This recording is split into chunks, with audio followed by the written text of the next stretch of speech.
दोस्तों, किसी ने क्या खूब कहा है, कर्म तेरे अच्छे हैं तो किस्मत तेरी दासी है, नियत तेरी अच्छी है तो घर में मथुरा काशी है। जय श्री कृष्णा साथियों, गहन विचार चैनल पर आपका दिल से स्वागत है। मित्रों, आज हम आपको सुनाएंगे एक राजकुमारी की कहानी जो एक साधु के श्राप के कारण मेंढकी बन गई।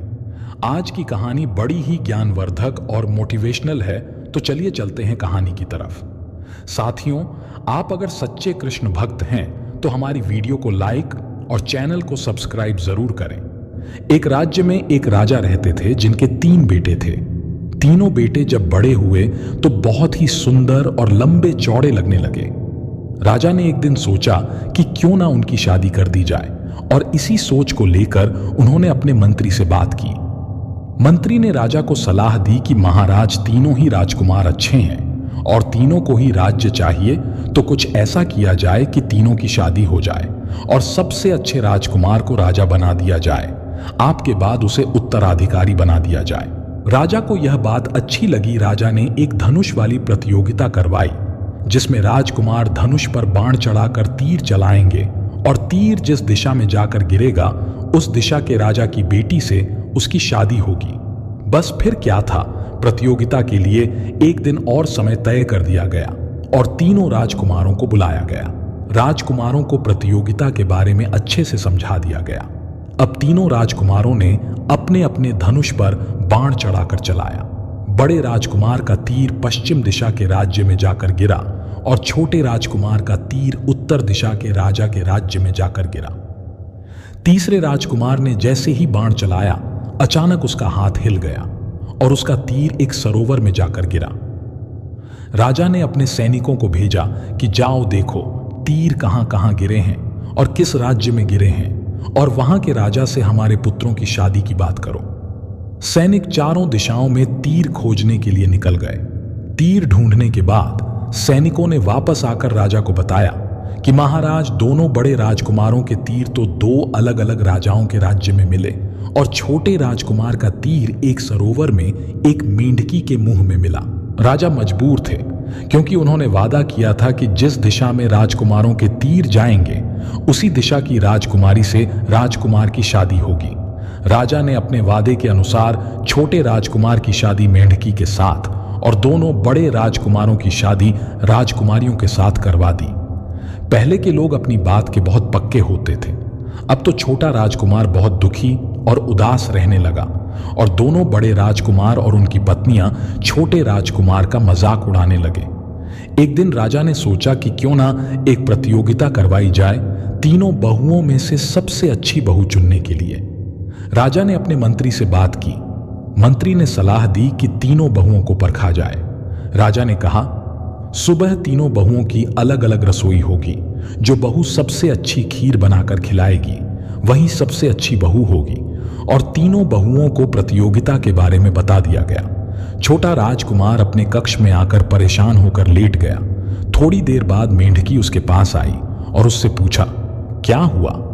मेंढकी को बोलता हुआ देखकर राजकुमार के तो होश उड़ गए। उसने कहा, तुम कैसे बोल सकती हो? तुम तो एक मेंढकी हो। मेंढकी ने कहा, वक्त आने पर मैं इसका रहस्य बताऊंगी। आप मुझे बस इतना बताइए कि आप परेशान क्यों हैं। तब राजकुमार ने राजा की प्रतियोगिता के बारे में मेंढकी को सब कुछ बता दिया। तो मेंढकी ने कहा, आप बेफिक्र होकर सो जाइए, सुबह मैं आपको खीर बनाकर दे दूंगी। इतना सुनकर राजकुमार सो गया। राजकुमार के सोते ही मेंढकी दरवाजे के नीचे से निकल गई और राज दरबार से होते हुए सरोवर की तरफ बढ़ गई। सरोवर के किनारे जाकर उसने 3 बार ताली बजाई। ताली बजाते ही वह एक सुंदर स्त्री के रूप में बदल गई जो चांदनी से भी ज्यादा चमकदार थी। फिर उसने जोर से आवाज लगाई, आओ सखियों, दुख सुख की बातें करो। उसकी आवाज सुनते ही सरोवर से 7 मेंढकियां बाहर निकली और उन्होंने भी 3 बार ताली बजाई तो वे भी सुंदर स्त्रियों के रूप में बदल गईं। 8 स्त्रियां एक दूसरे के गले मिली रोई हंसी और दुख सुख की बातें की। अब उस मेंढकी ने 7 मेंढकियों को प्रतियोगिता के बारे में बताया। फिर वे स्त्रियां फिर से मेंढकी के रूप में आ गईं और राजमहल के दरवाजे से अंदर आते हुए राजकुमार के कक्ष में आ गईं। राजा ने प्रतियोगिता का सामान पहले ही तीनों बहुओं के कक्ष में पहुंचा दिया था। कक्ष में आते ही 8 मेंढकियां फिर से स्त्रियों के रूप में बदल गई और खीर बनाने लगी। 8 ने बहुत ही सुगंधित और स्वादिष्ट खीर बनाई। और जैसे ही रात का दूसरा पहर बीता और सुबह होने वाली थी तो 7 मेंढकियां फिर से सरोवर में जाकर समा गईं और वह मेंढकी भी अपने मेंढक रूप में आकर अपने बिस्तर पर सो गई। सवेरा हुआ राजकुमार आंखें खुली और प्रतियोगिता का ध्यान आते ही वह फिर से उदास हो गया। राजकुमार को उदास देखकर मेंढकी ने कहा, स्वामी उदास ना हो, खीर बन चुकी है, आप पिताजी के सामने पेश कर सकते हैं। यह सुनकर राजकुमार की खुशी का ठिकाना नहीं रहा। वह नहा धोकर नए कपड़े पहनकर दरबार की तरफ खीर लेकर चल पड़ा। निश्चित समय पर दरबार लगा और तीनों बहुओं की बनाई खीर राजा के सामने पेश की गई। राजा ने जैसे ही बड़ी बहू की खीर खाई तो उन्होंने कहा, यह भी कोई खीर है, इसमें तो मिठास ही नहीं है। फिर राजा के सामने मंझली बहू की खीर पेश की गई। राजा ने उसे छकते ही कहा, इसमें तो इतना मीठा है कि यह जहर जैसी हो गई है, मैं इन दोनों में से कोई खीर नहीं खाऊंगा। तीसरी बहू से खीर की उम्मीद ही नहीं थी, इसीलिए सारे दरबारी उठने लगे। लेकिन छोटे राजकुमार ने कहा, महाराज, आपने मेरी पत्नी की खीर तो अभी छकी ही नहीं है। यह सुनकर राजा तो हैरान हो गया, फिर भी उन्होंने कहा, लाओ, हम उसकी भी खीर छकते हैं। राजा ने जैसे ही मेंढकी वाली खीर खाई तो उनकी खुशी का ठिकाना नहीं रहा। उन्होंने कहा, इतनी स्वादिष्ट खीर मैंने तो आज तक कभी नहीं खाई। यह सुनते ही सारे दरबारी हैरान हो गए और दोनों बड़ी बहुएं जल के राख हो गईं। अब दरबार में सब कानाफूसी करने लगे कि एक मेंढकी इतनी स्वादिष्ट खीर कैसे बना सकती है। मेंढकी के दरवाजे के सामने पहरा लगा दिया गया कि देखें मेंढकी क्या करती है। उधर दोनों बड़ी बहुएं जल भुन रही थीं और अब वे मेंढकी की दुश्मन बन गई थीं। उन्होंने सोचा, इस पर नजर रखनी होगी कि यह कैसे कमाल करती है। अगले दिन राजा ने फिर एक प्रतियोगिता का ऐलान कर दिया कि जो भी बहू सुंदर कपड़े बनाकर मुझे देगी वही सबसे अच्छी बहू होगी। दोनों राजकुमारों ने अपनी अपनी पत्नियों को प्रतियोगिता के बारे में बता दिया। इधर छोटा राजकुमार फिर उदास होकर अपने कक्ष में आकर लेट गया। मेंढकी फिर उसके पास आई और बोली, आज आप इतने उदास क्यों हो? तो राजकुमार ने प्रतियोगिता के बारे में मेंढकी को बता दिया। मेंढकी ने कहा, आप परेशान ना हो, सुबह होते होते आपको कपड़े मिल जाएंगे। रात का पहला पहर बीतते ही और राजकुमार के सोने के बाद मेंढकी फिर से उसी तरह से राजमहल से बाहर निकली और उसने सरोवर के किनारे जाकर 3 बार ताली बजाई और वह एक सुंदर स्त्री के रूप में बदल गई। फिर उसने वही आवाज फिर से लगाई, आओ सखियों दुख सुख की बातें करें। मेंढकी की आवाज सुनकर 7 मेंढकियां सरोवर से बाहर आईं और 3 बार ताली बजाकर सुंदर स्त्रियों के रूप में बदल गईं। फिर से 8 स्त्रियां गले मिलीं, रोईं, हंसी और दुख सुख की बातें की। फिर उस मेंढकी ने 7 मेंढकियों को प्रतियोगिता के बारे में बताया और फिर 8 मेंढकी उसी तरह से दरवाजों के नीचे से होकर मेंढकी वाले कक्ष में आ गईं। फिर 8 ने स्त्री रूप में आकर बहुत ही सुंदर सलमा सितारे से बने हुए रेशमी कपड़े तैयार किए और जैसे ही सुबह होने लगी तो 7 मेंढकियां दरवाजे के नीचे से होकर सरोवर में जाकर गायब हो गईं। इधर वह स्त्री भी अपने मेंढकी रूप में आ गई। जब सुबह हुई तो राजकुमार उठा और फिर से उदास हो गया। तब मेंढकी ने कहा, स्वामी कपड़े तैयार हैं पिताजी, महाराज को जाकर कपड़े भेंट करें। सही समय पर दरबार लगा। तीनों राजकुमार अपनी अपनी पत्नियों द्वारा बनाए हुए कपड़े लेकर दरबार में हाजिर हुए। पहले बड़ी बहू के कपड़े राजा को भेंट किए गए तो राजा ने देखा कपड़ों में यहां वहां कट लगे हुए थे। राजा ने कहा, छी, यह भी कोई कपड़े हैं, और उन्होंने वो कपड़े अपने नौकर को दे दिए। फिर दूसरी बहू के कपड़े राजा को भेंट किए गए। वो कपड़े भी राजा को पसंद नहीं आए और वो कपड़े भी नौकरों को दे दिए गए। अब छोटे राजकुमार की बारी आई। छोटे राजकुमार ने जैसे ही कपड़े भेंट किए तो राजा कपड़े देखते ही खुश हो गए। राजा बोले, ये कपड़े तो त्योहारों पर पहनने लायक कपड़े हैं। राजा छोटे राजकुमार से बोले, बहुत ही सुंदर और बहुत ही अच्छे कपड़े तुम्हारी पत्नी ने बनाए हैं। यह सुनकर दोनों बड़े राजकुमार जल भुन गए और उन्होंने एक चाल सोची। उन्होंने राजा से कहा, पिताजी अभी फैसला ना लें, अभी अगर आप फैसला लेते हैं तो जल्दबाजी होगी। दोनों बड़े राजकुमारों ने कहा कि पिताजी एक और प्रतियोगिता करवाई जाए। राजा ने कहा, ठीक है, एक और प्रतियोगिता करवा लेते हैं।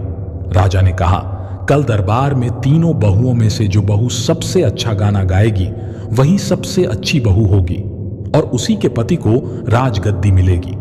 दोनों राजकुमारों ने आकर अपनी पत्नियों को प्रतियोगिता के बारे में बताया तो वे बड़ी खुश हुईं और दोनों ने सोचा, अब हम वही करेंगे जो मेंढकी करेगी। जो वह करती है वही राजा को पसंद आ जाता है। अब हम भी वही करेंगे जो वह करेगी। और दोनों बड़ी बहुएं दरवाजे में एक छोटे छेद से मेंढकी के कमरे में झांक कर देखने लगी। दरवाजों में छोटे छोटे छेद होते हैं, वहीं से वे दोनों बहुएं उसे देखने लगी। छोटा राजकुमार अपने कक्ष में आया और उसने प्रतियोगिता के बारे में मेंढकी को बताया। उस दिन राजकुमार भी जानना चाहता था कि आखिर मेंढकी यह सब कैसे करती है, इसका क्या राज है। सो वह भी सोने का बहाना करके अपने बिस्तर पर लेट गया। मेंढकी समझ गई थी कि उसकी दोनों जेठानियां उसे देख रही हैं। मेंढकी भी चालाक थी। वह उठी और उसने ढेर सारा ठंडा पानी पिया और सो गई।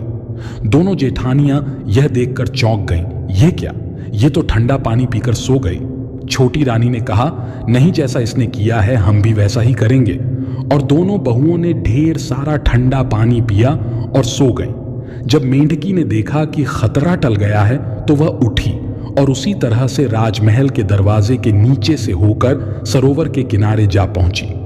इधर राजकुमार भी उसकी जासूसी कर रहा था। वह भी मेंढकी के पीछे पीछे सरोवर के किनारे जा पहुंचा। उसने सब देख लिया था कि मेंढकी क्या करती है।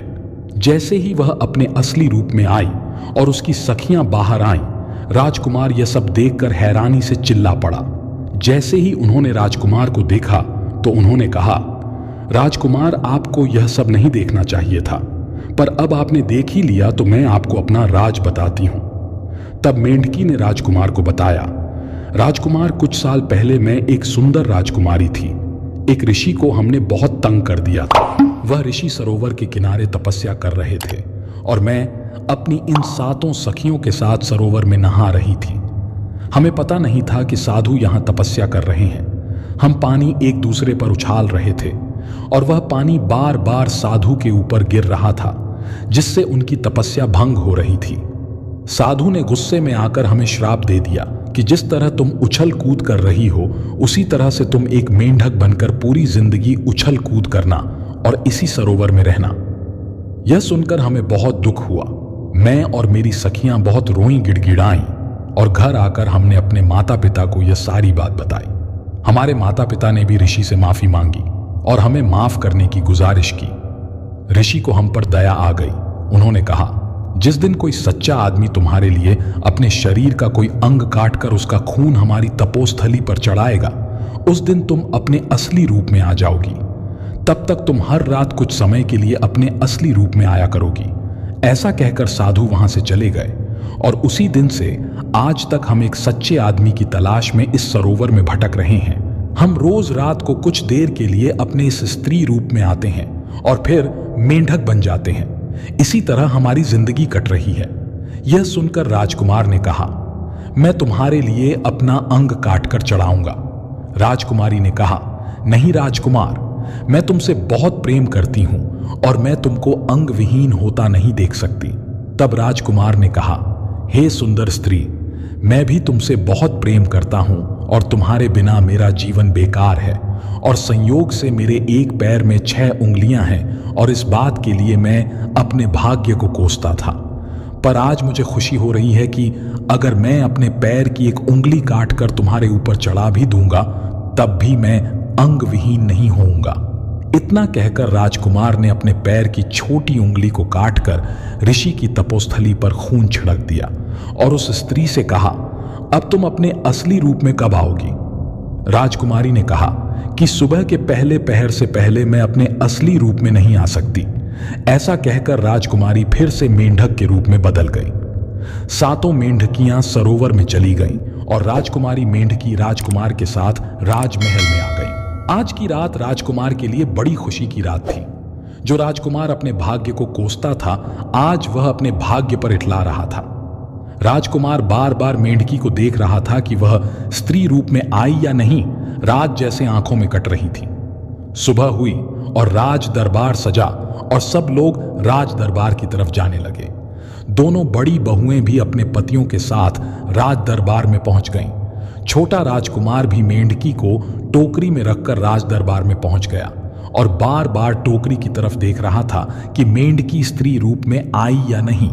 जैसे ही दरबार सजा, दोनों बहुएं यह सोचकर बहुत खुश हो रही थीं कि आज तो बाजी हमें ही मारनी है।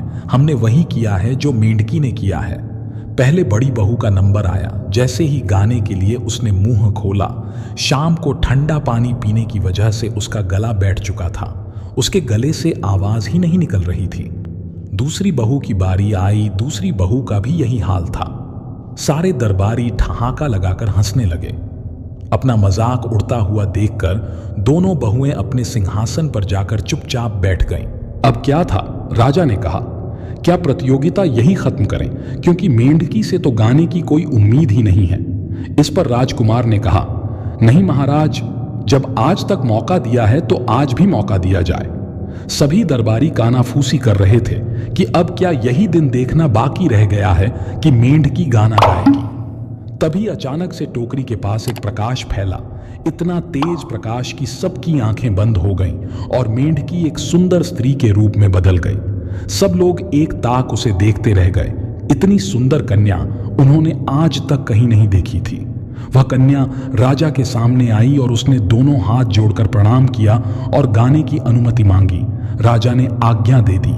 जैसे ही उस कन्या ने गाना शुरू किया, सारे राज दरबारी मंत्र मुग्ध हो गए।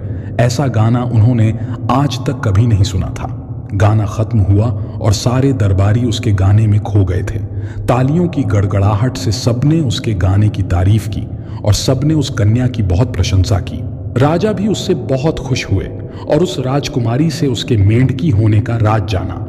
राजकुमारी ने सब कुछ राजा को बता दिया। उसके बाद राजा ने सबसे अच्छी बहू का गौरव अपनी छोटी बहू को दिया और छोटे राजकुमार को अपना उत्तराधिकारी बना दिया। कुछ समय बाद दोनों की फिर से रीति रिवाज के साथ शादी कर दी गई। दोनों राजा रानी बने और खुशी खुशी महल में रहने लगे। साथियों, आपको हमारी वीडियो अच्छी लगी हो तो कृपया हमारी वीडियो को लाइक और चैनल को सब्सक्राइब जरूर करें। साथियों, फिर मिलेंगे एक नई वीडियो में। तब तक के लिए जय श्री कृष्णा। लगी हो तो कृपया हमारी वीडियो को लाइक और चैनल को सब्सक्राइब जरूर करें। साथियों, फिर मिलेंगे एक नई वीडियो में। तब तक के लिए जय श्री कृष्णा। की लगी हो तो कृपया हमारी वीडियो को लाइक और चैनल को सब्सक्राइब जरूर करें।